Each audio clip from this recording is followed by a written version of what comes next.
You don't have to be a monster to like Margherita pizza. The dough starts with some water and a little bit of yeast.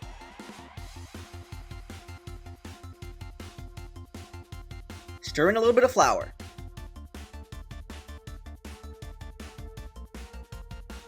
Cover it and let it get foamy. It'll take about 30 minutes.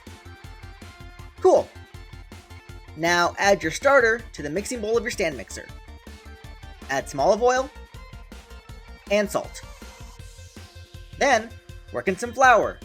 You might not need all of it, so reserve some. Alright, start your mixer.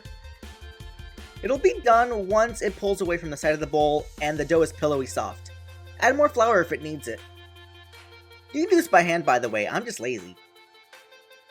Alright, now flour a surface and roll your dough into a taut ball. Tuck the dough under itself like this.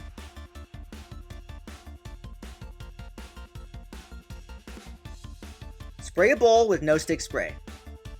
Plop on the dough, cover, and allow to rise about 2 hours or until doubled in size. Neat. Alright, flour a surface again. Punch down your dough, and then slice into 6 or so equal pieces. It doesn't have to be exact.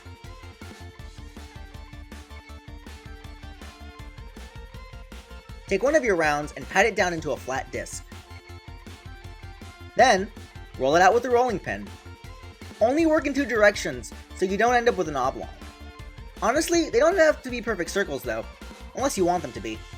It should be around 8 inches in diameter when you're done, but they can be as thick or as thin as you like. Plop your discs onto a non-stick surface and cook over medium-high heat.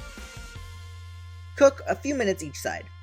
You can use tongs to flip them, but I've made a ton of these, so I'm going to use my hands.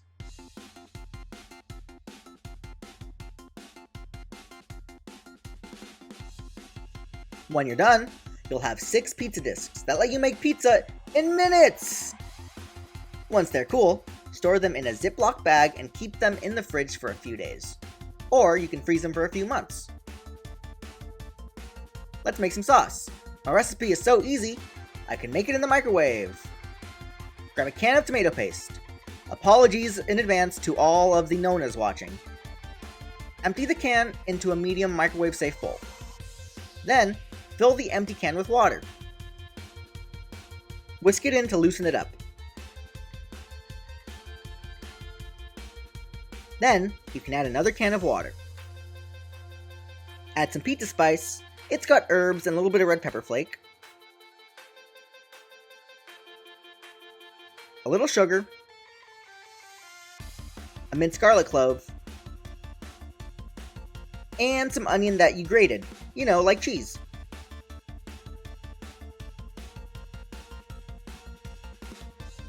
Cover your bowl. If you don't have one of these handy microwave lids, cover it in plastic. If you don't, you will be sad and your microwave will be a red mess. Nuke it for 3 minutes. Careful, it's hot. Stir it, cover it again, and nuke for 3 more minutes. Then, you can add salt to taste. It's done! Place it in a mason jar and allow it to come to room temp before you lid it up and keep it in the fridge. Now we're ready to make pizza. Place a pizza disc on an oven-safe surface. I use cast iron, you'll see why soon. Brush the top with olive oil. Then flip it and brush it with more olive oil. Add a couple of tablespoons of your pizza sauce and spread it to the edges, leaving the crust exposed.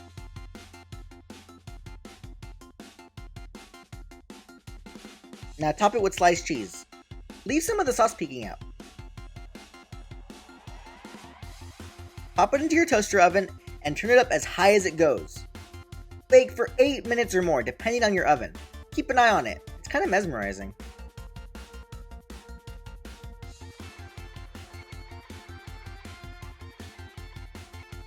When you're done, plop it on the stove. See, it's a little bit blonde on the bottom, and pizza should always be crunchy. If you use the cast iron pan, you can just put it on the stove and cook it on medium heat for a minute or two until it gets nice and crispy. See? Just before serving, Add a few fresh basil leaves. Then, you can slice it up and eat it while it's still hot.